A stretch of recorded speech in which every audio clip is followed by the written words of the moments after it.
Renaissance des êtres, retour à la vie. C'est ce que signifie palingénésie. Un lieu où l'enfant revivra, où il retrouvera des choses qu'il avait perdues. Aujourd'hui, nous allons parler des enfants de la rue. Ces enfants qui ont connu d'atroces souffrances. Nous allons chercher à comprendre pourquoi, au cours de l'histoire, ils se sont retrouvés à la rue. Le but est de rechercher et de montrer que ces enfants existent et que nous devons leur faire place au sein de notre société pour un avenir meilleur. Quel type d'enfant? Il existe trois types d'enfants dans la rue. Il y a ceux qui sont dans la rue, et ce sont des enfants qui errent dans les rues, mais qui en fin de journée rentrent chez eux. Il y a les enfants à la rue, et c'est donc des enfants en situation transitoire, c'est-à-dire pour une période indéterminée, et il y a les enfants de la rue, et ce sont ceux qui sont en permanence dans les rues. Ces enfants sont négligés, humiliés et oubliés.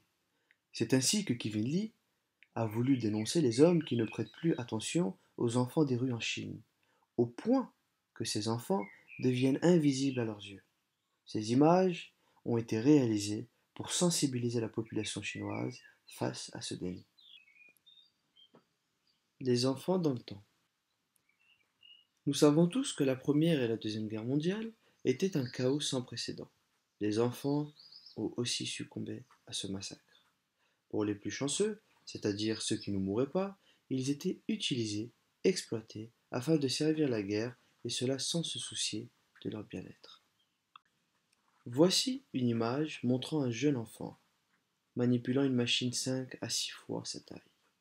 Nous pouvons imaginer comment cela devait être difficile. Il y avait aussi d'autres enfants qui, par exemple, travaillaient la terre. Ces enfants devaient être endurants, supporter les douleurs, les crampes. Ils étaient victimes de cette guerre. Ainsi, ces enfants se retrouvaient seuls, seuls face à un monde qui leur a tourné le dos.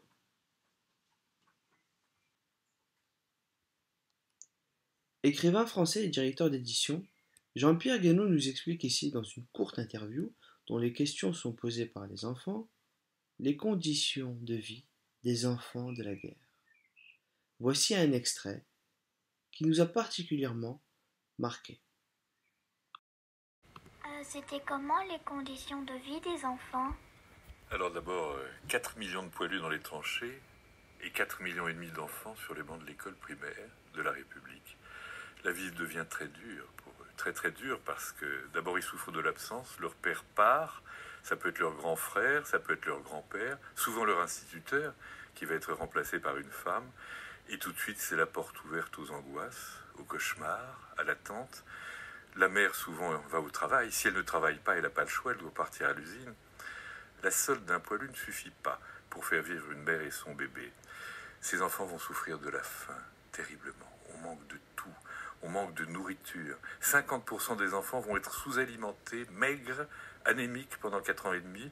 Rendez-vous compte qu'en 1917, la taille moyenne est de 2 à 3 cm inférieure à celle de 1913. Et puis il y a des drames. Les enfants déplacés au début de la guerre. Il y a 30 000 familles qui accueillent des enfants déplacés. Donc c'est terrible. Une guerre qui n'a pas épargné les enfants. C'est une guerre qui n'a pas épargné les enfants. Une pensée pour l'enfant. C'est ainsi qu'en 1985, le monde se mobilise. Constatant que les enfants étaient dépourvus de droits, une convention a été mise en place afin de garantir des droits aux enfants. Cette convention était basée sur 4 points afin que tous les pays puissent donner les droits aux enfants. Ces 4 points sont la non-discrimination, l'intérêt supérieur des enfants, le droit de vie, de survie et au développement, et le respect des opinions de l'enfant sur toutes les questions qui le concernent. C'est à partir de ce moment-là que les pays commencèrent à faire un pas vers l'avant. L'enfant aujourd'hui. Malgré que la situation ait évolué dans certains pays, il existe tout de même des enfants qui vivent dans les rues et qui sont livrés à eux-mêmes. On compte environ 120 millions d'enfants dans les rues. avec environ 30 millions d'enfants en Afrique, 30 millions en Asie et 60 millions en Amérique du Sud. Quel que soit le continent, les causes sont généralement les mêmes.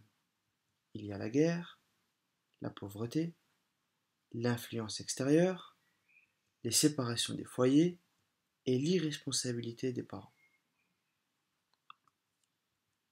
Exemple, Égypte.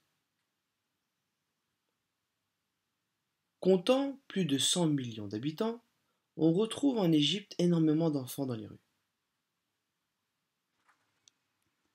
Les principales causes sont la pauvreté, dont le seuil est égal à 32,5%, et les grossesses non désirées, un sujet tabou dans ce pays qui est passible de 15 ans d'emprisonnement. En effet, les femmes se retrouvant dans l'incapacité d'éduquer et de nourrir cet enfant se retrouvent dans l'obligation de le laisser dans une poubelle ou aux portes des mosquées.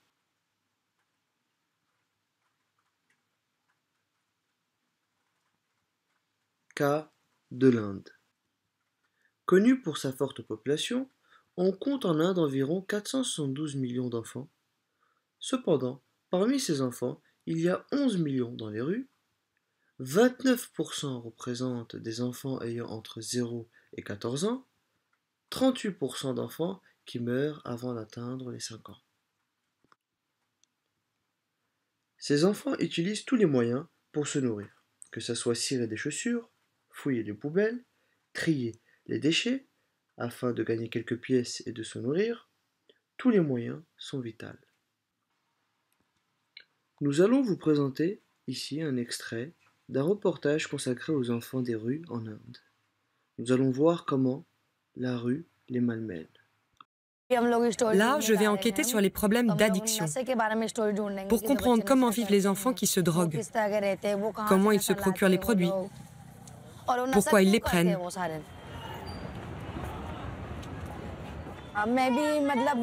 Avant, moi aussi, je traînais près de la gare.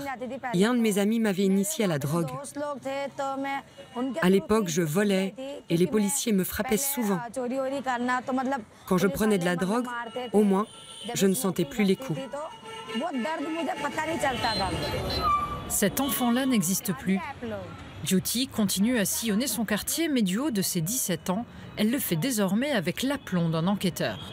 Les enfants, comment ça va ? Son expérience de la rue facilite les contacts avec les plus jeunes. Et elle sait repérer sur les dents les traces du gutka, un mélange de tabac, de noix de bétel et de produits chimiques, une substance nocive et très addictive, consommée par près de la moitié des enfants des rues. Hé, les petits sont là ? Allez, sortez. Qu'est-ce que tu manges là ? Dis-moi, montre-moi tes dents. Juste une fois. Montre-moi. Je t'ai dit de me montrer tes dents. Qu'est-ce que t'as dans la bouche ? Dis-moi. Tu es en train de mâcher du gutka. Ouais ? Viens ici, toi. Approche. Comment es-tu devenu accro au gutka ? Tu as commencé avec des amis ou à la maison ? Des gens m'en ont donné. Qui t'en a donné ? Des amis. Donc des amis t'en ont donné. Et lui, c'est ton petit frère ? Comment il s'appelle ? Montre-moi tes dents. Lui aussi, il mâche du gutka. Donc toi aussi, tu en prends ? Vraiment ? Comment tu t'appelles ? Malaka. Toi aussi alors. Montre-moi tes dents. Ok, tu en prends aussi. Donc à part lui, vous en prenez tous les 4. Ok les enfants, écoutez-moi. Montrez-moi vos dents. Vos dents vont pourrir complètement. Vous comprenez ? Vous comprenez ? Montre-moi les tiennes. Elles vont pourrir aussi. Vous comprenez ? Est-ce que tu vas reprendre du gutka demain ? Promis juré, pince tes oreilles et accroupis-toi. Lève-toi maintenant. Plus de gutka à partir de demain. C'est clair ? C'est terminé. Et si ton papa et ta maman disent quoi que ce soit, tu me les envoies, ok? Pour les enfants de son quartier, Jyoti est devenue une sorte de grande sœur, bienveillante et un tantinet autoritaire. L'article qu'elle rédigera suite à cette rencontre dénoncera les adultes qui initient les enfants à la drogue et ceux qui leur en vendent.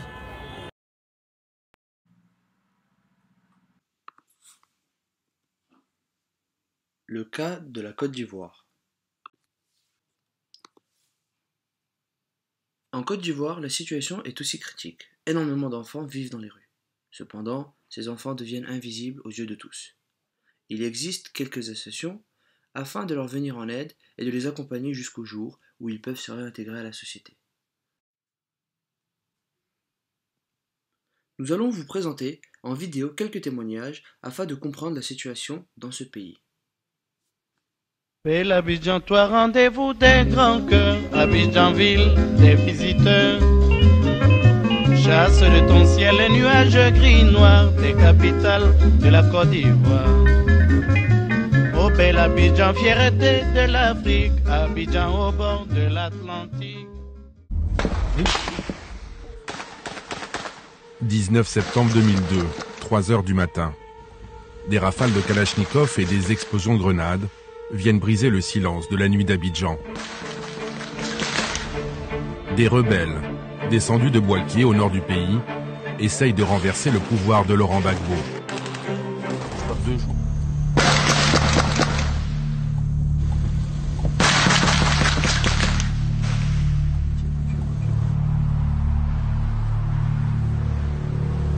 On croit tous que c'est une affaire de un jour.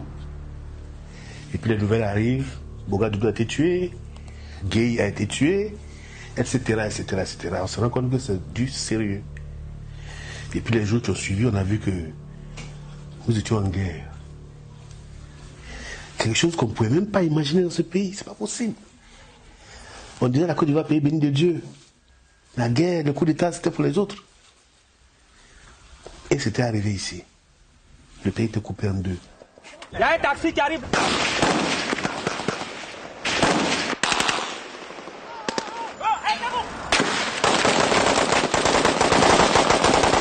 La Côte d'Ivoire aura vécu 10 ans de tension. 10 ans où il y aura des morts, 10 ans où il y aura des inflations, et 10 ans où de nombreux enfants seront touchés. Ces enfants auront connu des atrocités. Ces enfants seront restés seuls. Nous les jeunes là-bas, nous sommes ici, nous ne mangeons pas. On fait quoi? On est obligé d'agresser pour prendre. Mes parents m'ont dit d'arrêter, mais on ne peut pas arrêter. Même si il faut un dans ma poche. Si moi j'ai grand travail à faire, je vais faire. Je peux m'en sortir, bon, je reste ça. J'enlève cette idée de microbe dans ma tête.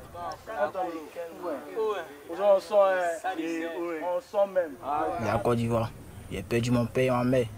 On était dans une fuite. On passait par des trous. Et ils ont battu mon père et ma mère. Et moi j'ai pris ma fuite. Donc je suis obligé de vivre une vie ainsi.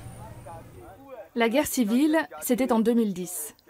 Et elle a tout changé pour ces enfants.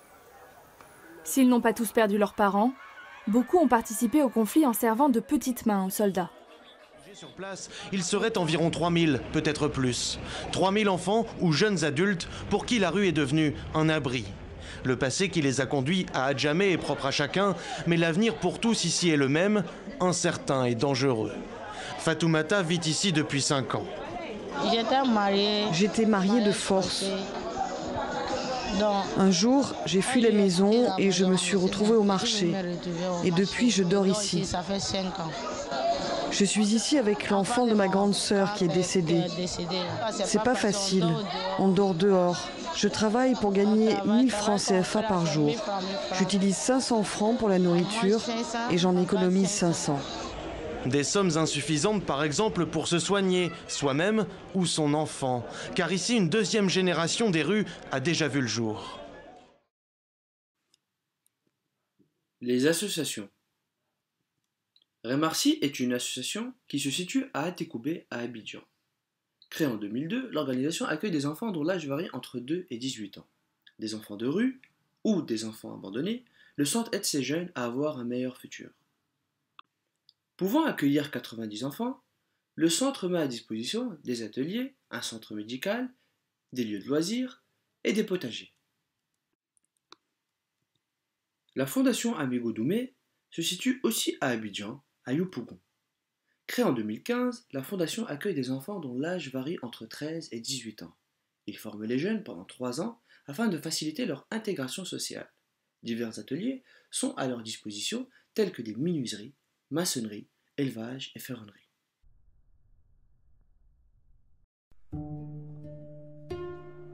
La Côte d'Ivoire. Présentation du contexte. La Côte d'Ivoire est située en Afrique de l'Ouest et se trouve bordée par l'océan Atlantique sur 520 km. La superficie du pays est de 322 462 km² avec une population d'environ 25 millions d'habitants en 2017. La Côte d'Ivoire a pour capitale économique Abidjan et pour capitale politique Yamoussoukro. Abidjan. Abidjan est la ville la plus peuplée d'Afrique de l'Ouest francophone. Elle s'est construite autour de la lagune Évrier qui divise la ville en 2 parties. Elle est aussi constituée de 10 municipalités. Celles-ci ont différentes caractéristiques. En effet, on retrouve un quartier des affaires au plateau, des zones industrielles à Port-Boué, Yopougon, des zones d'habitation à Cocody, Abobo, Marcory et Koumassi, des zones de transit à Adjamé et Atekoubé, des zones commerçantes et artistiques à Trècheville, Palingénésie à Cocody. Dans le cadre de notre projet d'architecture, nous avons écrit chacun un scénario afin de dégager des ambitions, des ambiances et des envies vis-à-vis de ce projet qui accueillera les enfants de la rue à Abidjan. Le premier scénario est celui de Amr. Il s'intitule Alassane. Il raconte la vie d'un enfant de 8 ans qui vit dans la misère et la peur. Un enfant qui rêve d'une vie meilleure, un enfant qui fuit sa maison à la quête du bonheur. Un enfant qui s'aperçoit que le bonheur s'est transformé en malheur une fois dans la rue. Il est alors secouru par un homme de bon cœur qui va le sauver et s'en occuper. Le second scénario s'intitule Une journée à Palingénésie. C'est celui de Chekna. Il raconte l'histoire d'enfants arrivés à Palingénésie, le centre d'accueil. Ceux-ci sont dès le départ pris en charge par des bénévoles qui leur présentent le centre. De plus, en visitant ce centre, ces enfants sont émerveillés du fait de voir d'autres enfants qui jouent et profitent des espaces verts présents. Ces enfants sont épanouis. Les nouveaux arrivants s'interrogent alors sur l'éducation du centre. En effet, ils s'interrogeaient sur comment ils allaient apprendre, comment ils allaient faire.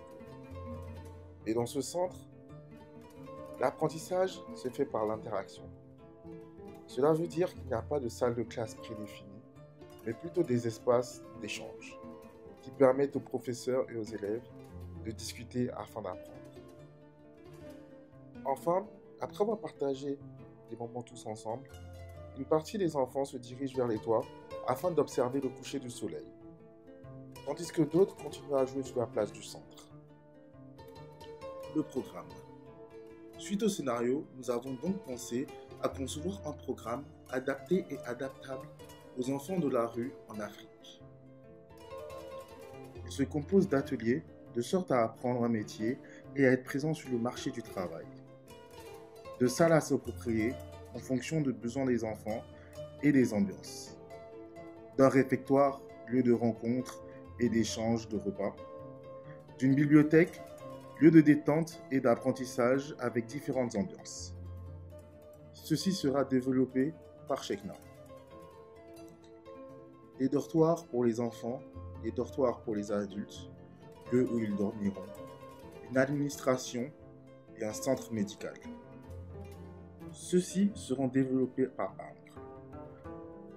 ensemble, nous développerons aussi un espace central qui se doit d'être un lieu d'échange, d'apprentissage et de regroupement.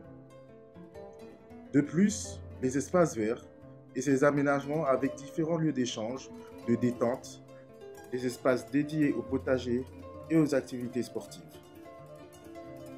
Lieu d'implantation. Le site est situé dans la commune de Cocody, plus précisément au niveau du pont Henri-Conan-Bédier. La superficie du site est d'environ 5 hectares. Nous l'avons choisi parce qu'il est complètement isolé de la ville par la route, mais il est totalement ouvert à la ville par la lagune. Aux alentours, on observe une proximité avec les communes du plateau, de Marcory et de Trècheville, ainsi que les quartiers de Cocody. La carte des grands axes permet de montrer comment ces différentes communes proches du site sont reliées entre elles.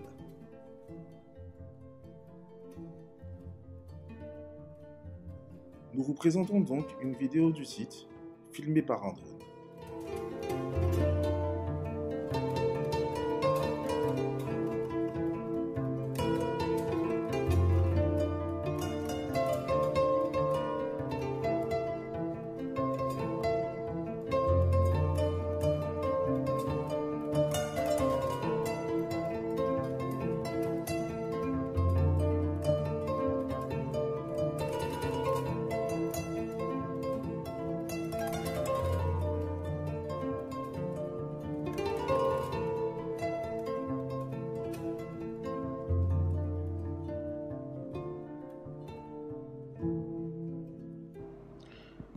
Carte d'étude du site.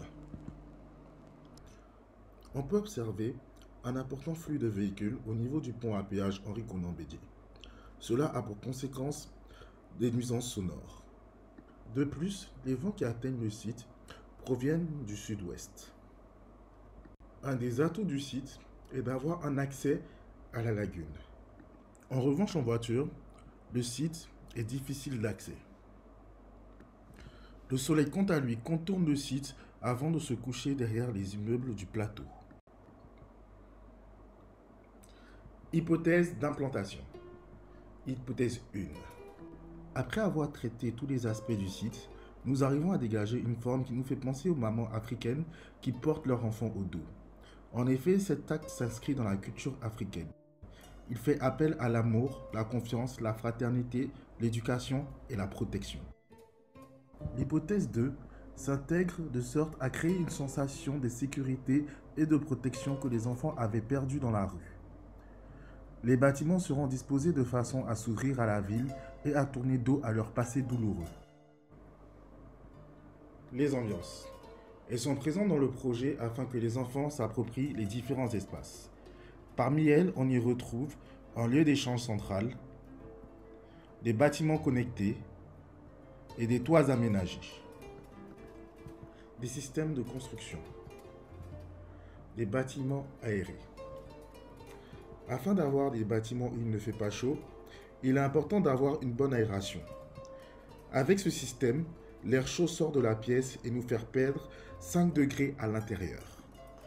Récolte d'eau. Abidjan est une ville où il pleut beaucoup. C'est pour ça qu'il est important de pouvoir récolter de l'eau et le stocker afin de pouvoir les utiliser pour les potagers et les espaces verts. Les matériaux.